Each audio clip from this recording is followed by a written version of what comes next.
Nossa live de hoje, né, tem como tema mudando de hábito, mudando de vida.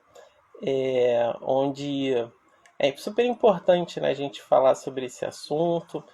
E, e aí eu gostaria de fazer de uma forma diferente hoje, onde eu vou colocar aqui a apresentação de alguns slides na tela do computador, para que a gente possa ir acompanhando passo a passo aí da nossa live aí e do conteúdo que eu tenho a compartilhar com todos vocês, tá bom?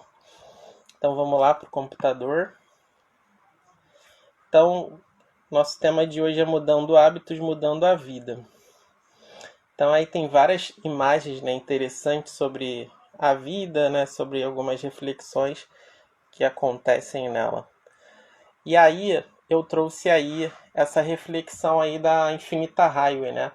Então, antes de mais nada, né, highway significa estrada, rodovia, autoestrada, né, do inglês. E a Infinita Highway ela fala sobre essa busca do exercício da liberdade, do questionamento dos estereótipos e da vida perfeita. A estrada em Infinita Highway não tem sentido somente literal, mas também se refere às escolhas que fazemos, ao modo como se decide viver. Dessa forma, Infinita Highway revela-se como a estrada da própria vida, da própria existência, né? Então, se a gente olhar direitinho a letra da música, né? Não sei se todos aqui gostam de Engenheiros do Havaí, né? Uma banda da década de 80, um pouco antiga para quem é da geração mais recente, né? Mas é uma música incrível. E aí um trecho da música fala aí, né? Não precisamos saber para onde vamos, nós só precisamos ir, né? Então, na verdade, nesse trecho, o personagem ele apresenta uma mudança de postura. Afinal, né? Tudo bem correr risco, tudo bem não saber o destino da viagem ou o que vai acontecer depois. O importante é se mover. As estradas são feitas para serem percorridas e sempre dão em algum lugar, né? Então, muitas das vezes, quando a gente fala desse processo de mudança, a gente não sabe por onde começar, por onde os nossos passos, os nossos caminhos eles vão dar, nem aonde a gente vai chegar muito bem, né? Mas o mais importante é sair do lugar, né? Como eu coloquei ali no meu pensamento, o mais importante é se mover, tá? E aí, parado a gente não vai chegar em lugar nenhum. Na verdade, a gente só vai continuar ali no lugar onde estamos. E aí, o outro trecho fala: não queremos ter o que não temos, nós só queremos viver, sem motivos nem objetivos. E aí, vários trechos dessa música, né, falam sobre a questão, né, do existencialismo, né, no movimento beatnik, né, que é um movimento precursor ao movimento dos hippies, né, e aí fala sobre essa vida despretensiosa, essa vida que não pensa no futuro, né, mas pensa em simplesmente viver o presente e viver de forma significativa que faça sentido para a pessoa, né? E é o que fala aí, nós só queremos viver, né? Sem motivos nem objetivos, certo? E aí, o último trecho que a gente vai falar, né? É esse trecho que fala: estamos vivos e isso é tudo, é sobretudo a lei dessa infinita highway. Né? Então, essas pretensões, né, que é falada nessa parte, né, é, é tudo, né? Então, nos últimos versos, fala sobre a referência da estrada em seguir em frente sempre, né? É como se fosse um motoqueiro que está lá naquela estrada, só tem mato de um lado e do outro, ele vai seguindo, mas ele sabe que vai chegar lá em algum lugar e ele vai curtindo a viagem. Cada ponto, cada parte, cada centímetro dessa estrada. E aí, quando a gente fala de mudanças de hábito na prática, né, antes dessa introdução, a princípio, né, a gente pensa assim, caramba, o caminho ideal que eu busco é um caminho reto, né? É esse o caminho ideal, esse caminho pontilhadinho aqui, a gente pensa assim, eu tenho um hábito que não está me fazendo bem, eu tenho um hábito que está me fazendo procrastinar, eu tenho um hábito que não está me levando a lugar nenhum, então eu vou mudar. E aí eu decido criar um hábito mais saudável, né? Que vai me levar a lugares que tenham mais significados, que vai me levar a mais felicidade. E aí aqui a gente está falando no sentido geral da coisa, tá?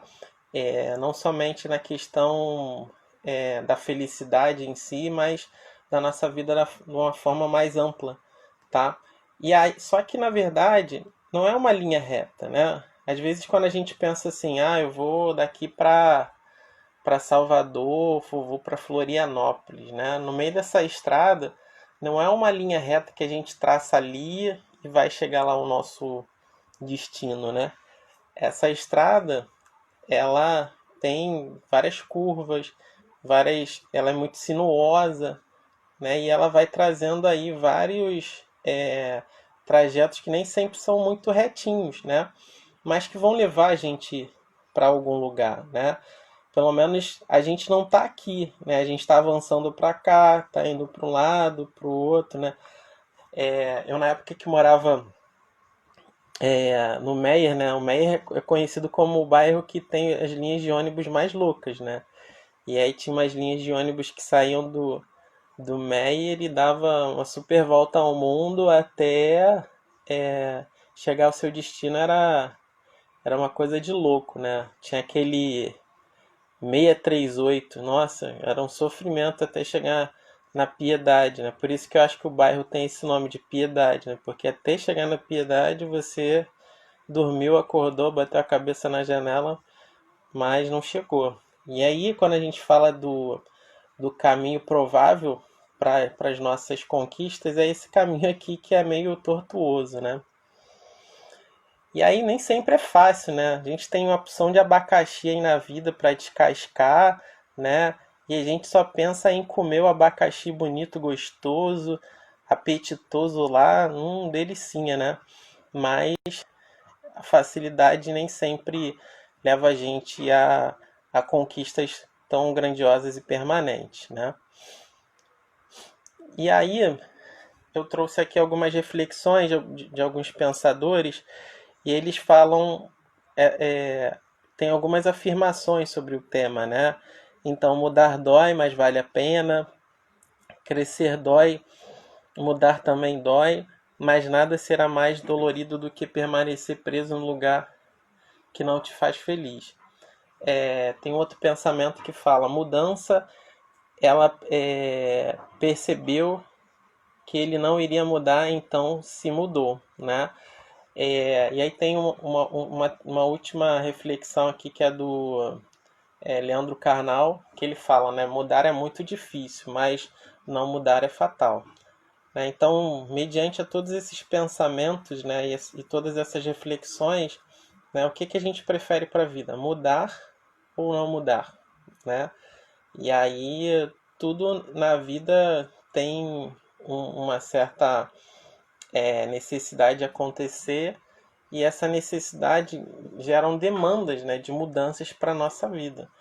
E daí, hoje eu coloquei uma caixa de perguntas lá no Story, né? E aí tive algumas respostas e outras eu fui acrescentando. E aí tiveram algumas palavras aí que trouxeram para a nossa discussão, né? O que te impede de mudar? Então colocaram em dúvida, dificuldades, dinheiro, distância, preguiça, motivação. Motivação é uma palavra que a gente vai falar daqui a pouco. Autoestima, tempo, idade, o peso, né, no ponto de vista da mudança de hábito saudável, né? A insegurança, a abstração e a procrastinação, né? Então são palavras aí bem interessantes quando a gente fala aí desse processo de mudança, né? E aí todo esse processo de mudança é dolorido, dá tudo isso aí que a gente tem listado aí, né? Então, por exemplo, se eu penso em cursar uma universidade e já estou trabalhando, eu penso no tempo que eu vou gastar, na distância que eu vou percorrer, o quanto isso vai me trazer dificuldades, o quanto eu vou gastar de dinheiro com isso, o quanto vai me cansar e eu vou ter preguiça em alguns momentos em continuar nisso, né? E aí dá medo também, né? E aí, segundo Prochaska e de Clemente, né, eles colocam que o processo de mudança ele acontece em 5 estágios. Então, dentre eles tem aí a pré-contemplação, tem a fase de contemplação, a fase de planejamento ou preparação, a ação e a última etapa que é a da manutenção.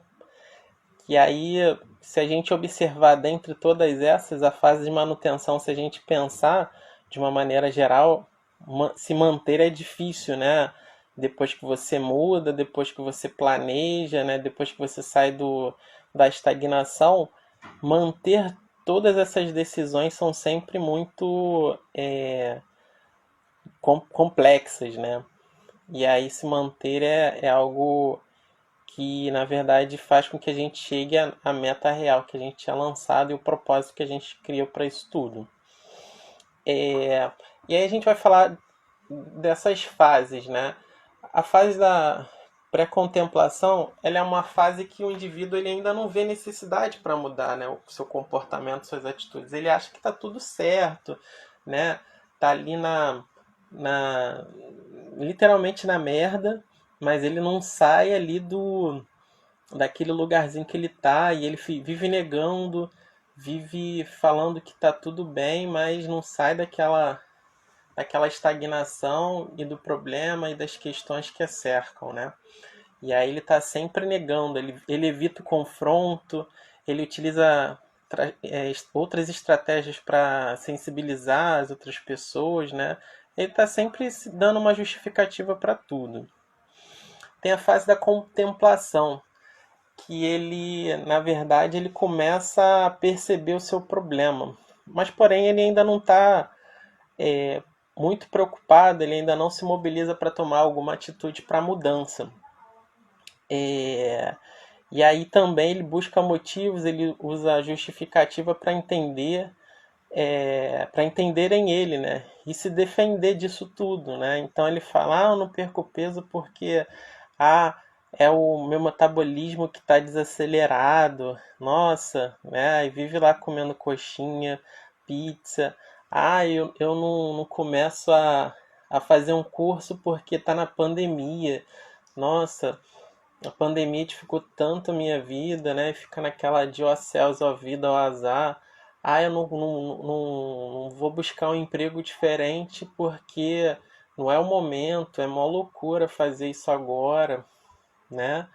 E aí fica nessa fase aí, pensando que poderia estar mudando, mas está sempre se justificando. E aí vem a fase onde o indivíduo começa a entender melhor essa circunstância com qual ele vive, com qual ele está lidando, e aí ele começa a se planejar. Aí ele começa a ter as estratégias, começa a buscar coisas, conversar com, com outras pessoas para entender o que está acontecendo, começa a refletir o seu problema e as possíveis ações que podem ajudar ele a se recuperar ou sair daquelas limitações que ele tem. E aí é um processo que já está começando a gerar alguma mudança, porque pelo menos, por exemplo, se a pessoa está adoecida, né? E aí ela começa a perceber que ela tem uma questão de saúde que é séria, ela começa a marcar o médico. E aí marcou o médico, mas marcar o médico não significa que ela foi para o médico. Ou uma pessoa que há anos sofre de uma questão financeira por conta do trabalho que não rende financeiramente para ela. E aí ela começa a pensar, pô, eu preciso me especializar, eu preciso mudar de profissão, eu preciso buscar novos rumos para minha carreira, eu vou me especializar. E aí começa a buscar estratégias, eu vou fazer um curso ali, né? Eu vou fazer, sei lá, uma pós-graduação, vou começar uma graduação, vou fazer um técnico, vou fazer um profissionalizante. Me movimentei, porém não é ação empreendida em prol daquela mudança ainda, né? Não é aquela ação empreendida em torno do de fato de gerar uma mudança significativa na vida. Porém, existe o quarto nível, né? A quarta etapa colocada por Di Clemente e Prochaska, né? Que coloca que o quarto passo é a ação, né? A ação é a fase onde o indivíduo ele começa a colocar em prática seus esforços de mudança. Trata-se também de um estágio onde o indivíduo começa a se mover com muita perseverança, com comprometimento, disciplina. Então, se a gente fala aí, né, de todos os termos que cercam a nossa vida, né, questão financeira, o cara começa a empreender, a buscar processos de fazer um networking dentro do mercado que atua, de buscar pessoas que vão ser parceiros, né, e começa a tomar as ações. Quando a gente fala da questão da saúde, né, de perder peso, né, começa a frequentar uma academia, começa a caminhar, começa a fazer uma atividade física, inicia uma reeducação alimentar, né? Então todos essas etapas aí, ele começa a colocar em prática, começa a agir de fato, né? E aí, uma frase que é essencial nessa etapa, né, é que continue firme em buscar a mudança dos resultados almejados, né? Então, em geral, dos indivíduos eles tendem a desistir ou a ficar desestimulados quando começam a empreender a ação, né? E a gente vai ver nos próximos slides porque tudo isso acontece nessa fase de ação.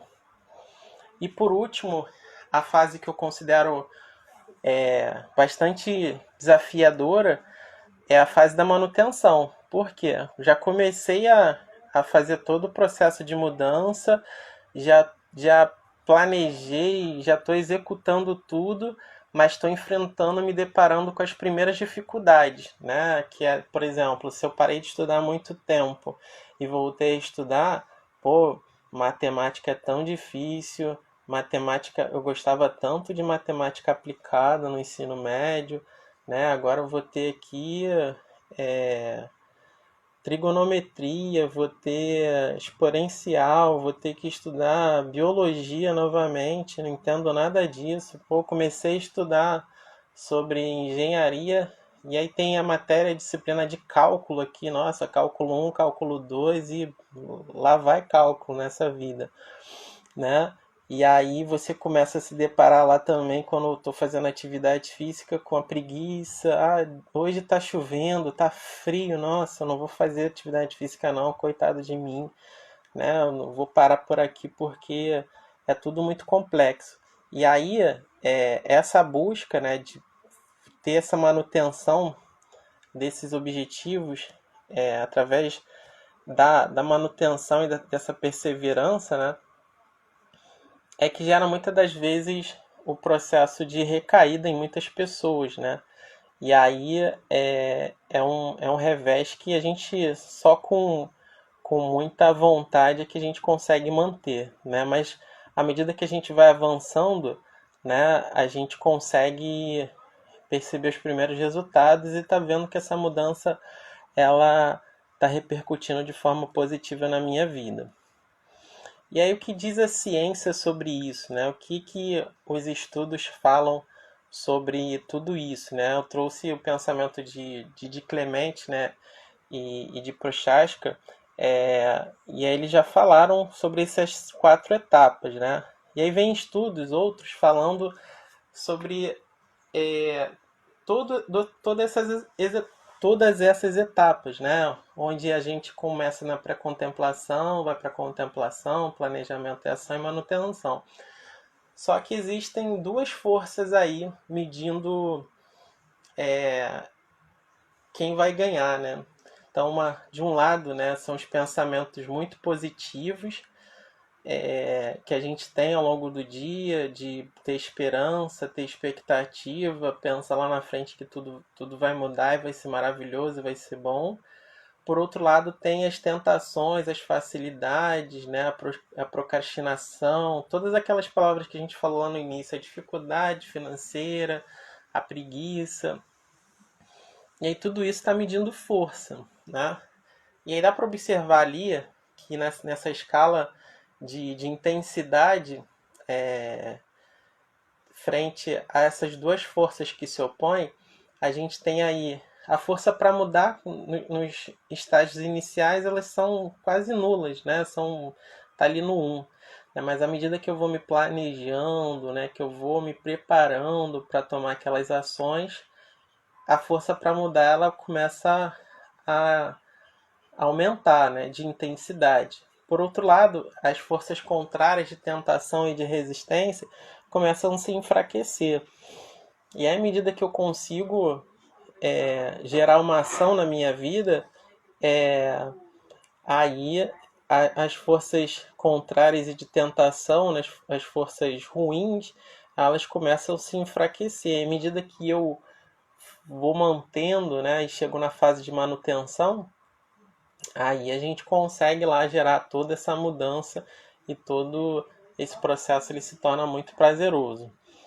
E aí quando a gente fala de prazer, existe também uma escala que relativiza a questão do prazer, né?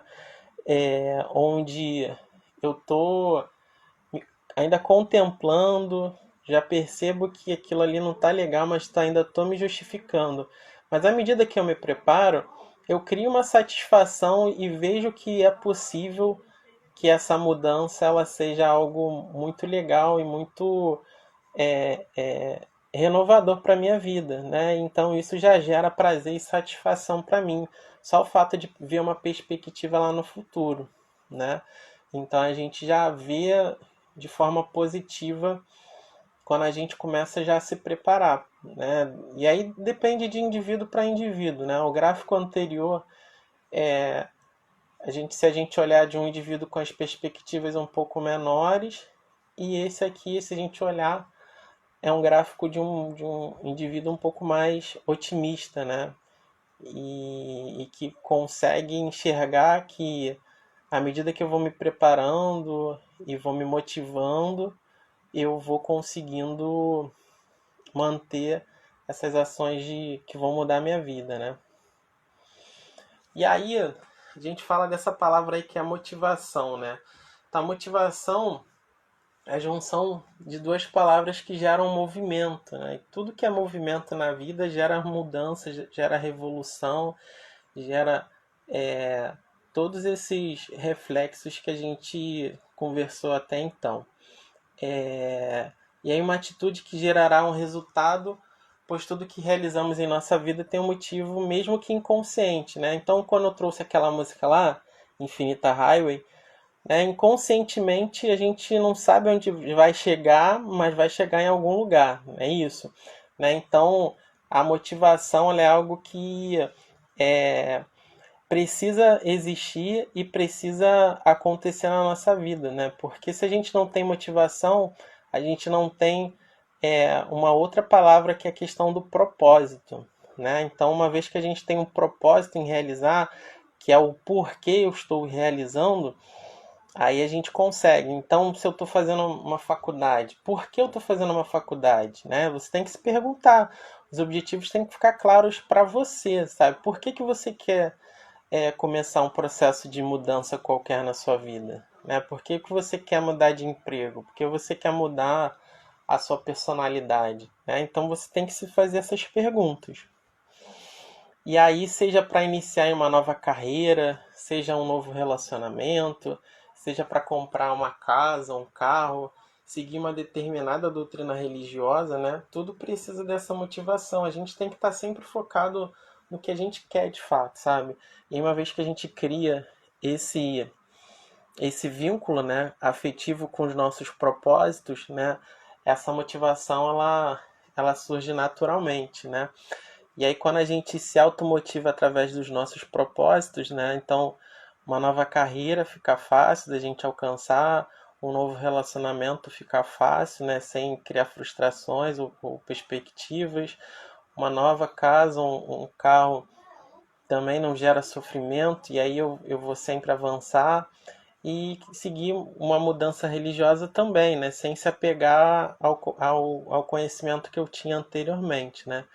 Então, quando a gente fala desse ciclo, né, ambiental, né, é tudo gerado tanto pelo nosso pensamento, pelo nosso comportamento, pelas nossas emoções, pelas nossas reações físicas, né? Então, todas essas mudanças surgem da nossa mente, né? Que está ali ainda naquela fase de pré-concepção das coisas, né? E aí depois a gente muda o nosso comportamento e começa a gerar mudanças físicas que vão gerar emoções satisfatórias. E é um ciclo aí que se alimenta o tempo todo, né? O pensamento gera reações físicas, o comportamento gera um pensamento, emoções geram um comportamento, e aí tudo isso a gente vai gerando internamente, né, na nossa vida, essas reflexões aqui que vão gerar ambientalmente uma resposta, né? Uma resposta material no nosso ambiente, né? Que é a conquista dos nossos objetivos, das nossas vitórias e desse processo de mudança. Beleza, gente? Então, só para finalizar aqui a nossa live, que hoje foi rápida, foi fast, foi pocket, né? Eu vou terminar aqui com um pensamento de Clarice Lispector, que ela fala: mude, mas comece devagar, porque a direção é mais importante do que a velocidade, né? Então, por mais que a mudança seja de 1 milímetro, 1 centímetro que seja, né? Mas por mais curta que seja essa mudança ou pequena que seja, a gente já está dando um passo além, né? Então, se o meu objetivo era dar 10 passos e eu já dei um, agora só faltam 9 para chegar àquele processo de mudança completa que eu havia me programado, né? Então, se eu comecei fazendo algo, mesmo que pequeno, na minha vida e as pessoas não percebam que eu mudei, mas pelo menos eu sei o quanto aquilo foi válido para mim. Beleza, gente? Então, por hoje eu gostaria de encerrar, agradecer a todos que participaram e que pelo menos conseguiram ouvir alguns minutinhos da nossa live hoje. E aí ela vai ficar salva no IGTV para que todos possam curtir lá e escutar pelo menos um pedacinho, beleza? Então valeu, um grande abraço e até a próxima oportunidade. Beleza, gente? Obrigado. Tchau, tchau. Uma boa noite.